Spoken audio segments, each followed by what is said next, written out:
The Brontes came to Haworth in 1820.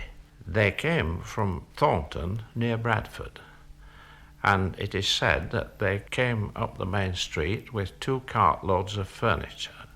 Certainly there were 6 young children. They had the misfortune to lose their mother a year after arriving at Haworth, and ultimately they were brought up by an aunt who came from Penzance in Cornwall, Aunt Branwell, their mother's sister.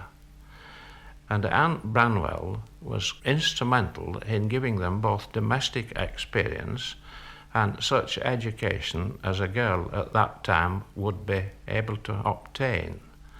Being motherless, they were left very much on their own resources, and to amuse themselves began to edit small magazines with little stories and little plays, poetry readings and all kinds of things. These tiny manuscripts are only half the size of a normal postcard, and they are actually on display in the famous Bonnell collection at the Haworth Parsonage Museum. These were to be the forerunner of more important literary works in elder life. At first, they were a little shy of having them published, and ultimately they made themselves nom de plumes with masculine names of Currer, Ellis and Acton Bell, and their publishers in London for some considerable time were unaware that they were anything else but men. When the Brontes began to write serious books, they did this in the dining room, which is on the left-hand side as one enters the Parsonage Museum.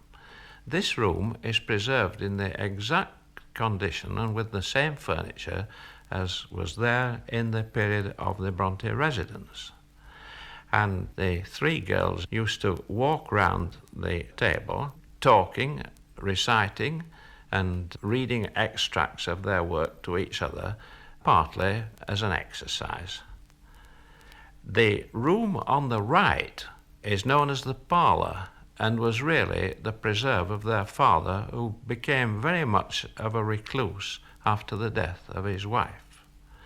And it was through their loneliness that they became such comrades in doing so much writing. After the death of Aunt Branwell, Emily took over the management of the domestic arrangements, and in the small kitchen you can actually see the kitchen table on which she worked and the utensils which she used. The characters of the 3 Bronte sisters were varied. Emily was possibly the strongest and most dominant, while Charlotte was probably the more businesslike and steady. Anne, the younger, whose works are possibly not remembered as much as those of her 2 sisters, was of a quieter disposition, and this is reflected in the character of her writings, and particularly in the writing of several hymns.